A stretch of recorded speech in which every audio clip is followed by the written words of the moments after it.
I call this the biggest drawing blunder because I think this is the mistake that, if we make it, has the biggest impact on how our drawings look. And it's the blunder that I've learned not to make. And I learnt not to make it at the start of my drawing journey. And I think nothing has helped my drawing journey quite as much. It has become particularly important, particularly crucial, as I've shifted more to freehand drawing. I've got 5 things about this blunder, this issue, that I'm about to share. But the biggest issue for you to overcome is probably thinking it's really a problem for you in the first place. It's going to be so easy to think, oh no, I do this properly, I'm fine. But can I say that if you're not happy with how your drawings turn out, if there's a gap between what you're seeing and what you're drawing, then this issue is almost certainly the fundamental cause of the problem. The blunder is that we look at something that we're going to draw, and then we go to draw what we've seen, and we put our pen on the paper and start to make a mark, but not having seen what we need to have seen to put that mark on the paper accurately. We think we have, but the truth is we haven't. What we're drawing is actually not just what we've had probably an insufficiently quick glance at, but it's also memories of that object, past experiences in other contexts of that object, often from a different viewing position, as well as just a good dose of guesswork. It's easy when we look at our drawing and thinking it doesn't look quite right to think that the problem lies with our line work, with our drawing technique, because what we're actually looking at when we're thinking it doesn't look right is our lines on the paper. So it's understandable that we think we somehow have to focus on drawing the lines better, when the real problem is we have to focus on knowing what we're trying to draw better, on observing our reference better. I want to give you 5 things to focus on when you observe, because these are the 5 crucial things I focus on when I draw. This is the way my mind is thinking, what it's searching for, the information, the visual data that it's searching for in my reference, so that before I put my pen on the paper, I'm giving it every possible chance to be in the right place and to go to the right place. Let's look at number 1. One of the first things I'm always observing for when I'm looking at my reference is I'm looking at the proportions of the various parts of the drawing. So for instance, in this recent drawing, I'm looking at the proportions of the different elements involved, particularly the ones that I know I'm going to be really depending on when I draw. So for instance, with these columns, I'm looking at the proportions of the columns. Columns can be fatter or thinner. But when we talk about proportion, we're basically talking about height and width. If there's lots of height and not much width, then we get a tall, skinny column. If there's more width than height, then it looks like a fat column's fallen on its side. It's the proportion between these 2 elements that, for rectangularly shaped objects, that actually determines their proportions and how they look. Objects can have the same proportion, but be different sizes. But capturing the proportion is what we're talking about here. When I look at my reference thinking, it's not very wide, this column, it's quite long, so maybe this is the proportion of it, more like this. And it's particularly important with the very first objects we draw when we're drawing freehand that we get the proportions as accurately done as possible. It will become more obvious as we go on. If you've watched my recent video drawing this scene, and I'll make the end screen for this video a link to this video because it does actually quite explicitly highlight a lot of my observation process. The second area I use to help structure my observation is to look for the perspective patterns. Now, this video is not about perspective per se, so I'm not about to go into great details, but perspective is simply the way something looks from a particular viewing place. And with buildings that have lots of rectangular box-like structures and lots of horizontal and vertical lines or elements such as rows of windows and so forth, these straight lines particularly create patterns depending on where we view them from.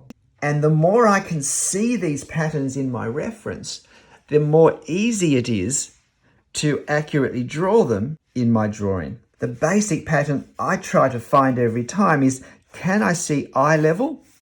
What I know is that for a building that I'm looking at an angle, that at my eye level there is a horizontal line, or there would be if there is one on the building.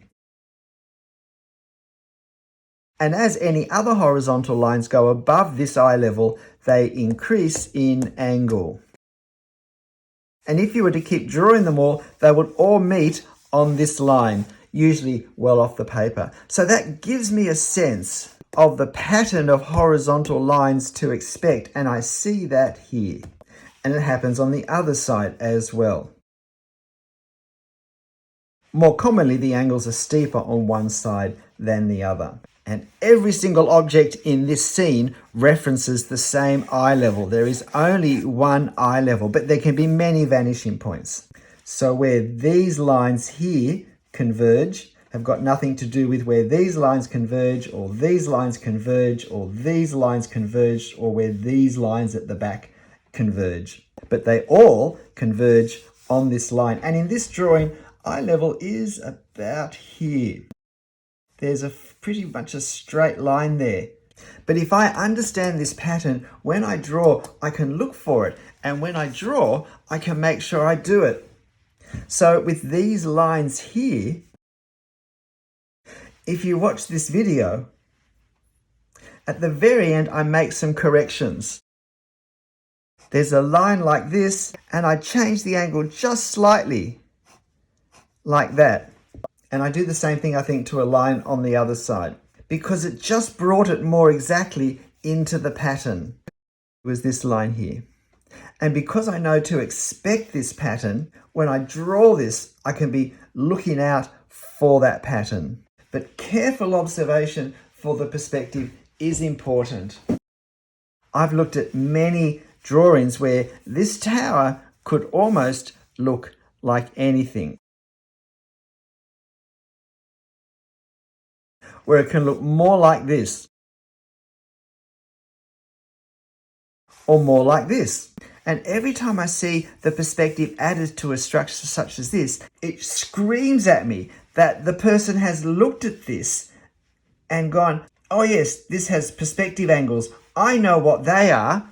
And in their mind, perspective angles are, we have slanted lines, instead of observing the actual perspective angles that we have in our reference. So observing the correct perspective is vital.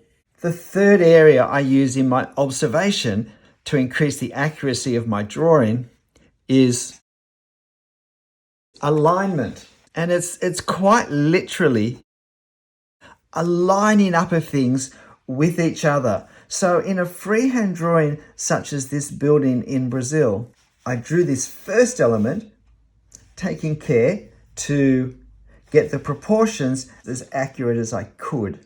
Then I looked at the perspective angles very carefully and tried to get these angles accurately represented, often by a series of dots or short lines followed by dots, because I don't really know how far they're going to go yet. But then whatever else I draw around this, I use this as an alignment point. So for instance, when I'm drawing this corner of this entablature here, I'm using my perspective angles from here, yes, but I'm also checking this point. If I draw a straight line across, it comes up just above the base of the capital. And I compare that to my reference too. When I'm drawing this section down here, I cross-check, if you like, my perspective angles and how accurately I've drawn them with this point here. And if I come straight across, it's just a little bit above halfway down this column. I'm aligning this detail with this first part that I've drawn. When I drew this dome, I looked at my reference and I said, okay, the center point of the dome lines up with what? And okay, it lines up with the column on the side of this center window. And that helps me position. Now, I've also got to be realistic and work that in with, is that going to now work with the other things I've drawn? But it gives me a spot of where, if you like, my true north is, and I'll try and keep to that as much as is possible. When I drew this section, again, I'm measuring back from this section. And then when I got this dome here in place, when I'm drawing this center dome, I'm measuring back going, okay, so this part here, it's sort of roughly just a little bit higher than this dome here. And so I'm cross-referencing the alignment. I can only do this with my drawing when I've observed what the reference photo tells me it should be. And then I use that point and I put little dots and things to kind of say, okay, it's meant to go about here. Is that looking right? If you watch this video, I often talk about alignment. When I drew this spire, I aligned it with the corner of this building here. So before I go and draw a new element, I look carefully to see the alignment I can make with that new element in my reference photo. And then I locate that position with what I've already drawn as best I can. The fourth area is scale. Scale is the relative size of one thing to another.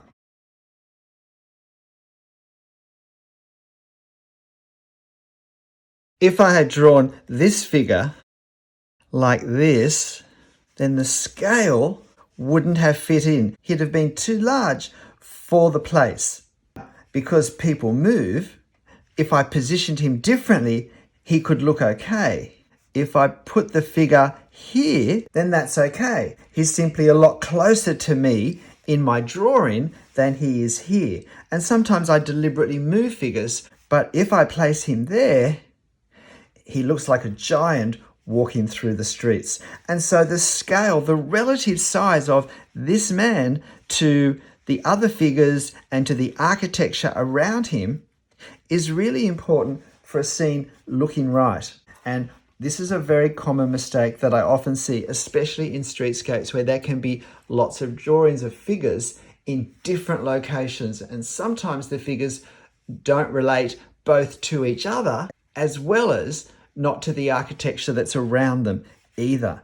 And the only way around it is for careful observation before we draw. And so I'm looking at this figure and I'm lining up the top of the head with the bottom of the feet. So I'm using alignment so I know the figure's going to be between here and here. And if that's the case, then probably the bottom of the jacket, which is a bit more than halfway, is going to be maybe there. And so I put the head in. Always do the head smaller because it's easy to make bigger and you can't go the other way. And now I just adjust the size of my head so that it suits the size of the figure. But by establishing the top and bottom of the figure by alignment in my reference, I can help to ensure that I make the figure an appropriate scale. And then with this gentleman on the bike, I could align up his head with, well, it's roughly going to be this guy's shoulders, maybe just a little bit above. And the bottom of the bike, it's meant to be about level with there. And his kind of torso line is a bit above halfway from the bottom of the bike to his head. By using alignment, I then get the scale correct so that this guy further across on the bridge approaching this guy who's on the other side of the road, I get the relative scale correct. And I do the same thing with all the other figures. And there I have it. The final thing I look for before I commit to any line is, and this is something I spend more time observing at the very start as part of my introductory examination of my reference, rather than something I have to think too much about as I'm actually drawing. But because of my technique, the way I draw, I like to establish whatever sense of depth we see in our reference in my drawing. And in fact, with a photo which tends to remove depth, I like to recreate the 3 dimensions in my line work. But firstly, I have to observe my reference carefully and work out what's what and what I consider close and middle and far away. And so I divide my scenes into these foreground, midground and distance depths of plane. And so with this scene, this part here was my foreground. One figure, this building, what we see of the bridge in the foreground. And I used a heavier pen and heavier lines and a little more detail in what I drew. Then for the midground, which was all of these figures, and for the church, which is the main subject, I used a lighter pen, less detail. And then for the foreground, which was just actually this building that we see between the church and the building on the left side of it, I used a lighter pen again and a lighter touch. And it helps give the sense that this is sitting back. I did the same thing here with this building here to give a sense of it sitting further back. But I need to have worked this out before I put the pen on paper in order to make sure that firstly, I actually have the right pen in my hand, and secondly, that I change the way I do my marks. And if we have a large enough building, we can actually create this sense of depth between the closest parts of the building and the furthest parts of the building. But if we haven't actually observed first what's happening and clearly worked out in our minds where we're going to create the distinctions between near, middle and far, then we can't do it. So when I'm observing a reference to draw it, I'm looking for the proportions of the various elements before I draw them to use those proportions as a means of drawing with greater accuracy. I'm paying particular attention to perspective angles, particularly the pattern of perspective angles that the eye level of that particular scene gives me, because that will help me to observe what I'm looking at more easily, more accurately, and that will help me translate it into my line work better. The parts I've started drawing, I then use to help align the parts of the drawing that I haven't yet drawn by firstly aligning them in the reference. So this balcony here, the lower part of this balcony support comes off pretty much where this balustrade goes behind the wall. So I've drawn this balustrade and I've put this straight line dotted in. So I know that this balcony now goes off at this point. So I use alignment with the elements I've drawn. And as I observe, I'm also particularly paying attention to scale, to the relative size of objects. And in a scene such as this, as well as people to worry about, as well as sizes of windows as buildings get further away, the other scale that's pretty obvious I need to think about is the relative size of the cars to each other. And then the last thing I'm observing carefully and thinking about in my observation of my reference is depth. Where are the things that are closest? Where are the furthest away things? And with this drawing, it was pretty clear that the closest things were this frame here. The midground was this main church in the center, and the further away point were these buildings further down the street. And in my experience, it doesn't really matter whether it's a drawing such as this or whether it's a much faster, brisker gestural drawing, or whether it's something that really is just 5 minutes. These 5 points of observation I still use as best I can in the time I have, but they're still the framework I have for my observing my reference, whether it's in a photo next to me or whether it's in front of me. We cannot draw what we haven't seen. We have to learn to observe more carefully before we put our pen on paper. If our drawings don't look like our reference, it's almost certainly not from lacking line work skills, but more from lacking observation skills. G'day, I'm Stephen Travers. Look, I really hope you've found this helpful, because there's possibly no more important video of mine that you'll watch for making a difference in your drawing. So look, all the best with it. And I really suggest that as soon as possible, you watch the video where the link is at the end of this video, because it really does, in a fairly explicit way, demonstrate in more detail the 5 things I've talked about here. But hey, whatever you're drawing, however you're drawing it, make sure you have fun. I'll see you next time. Bye.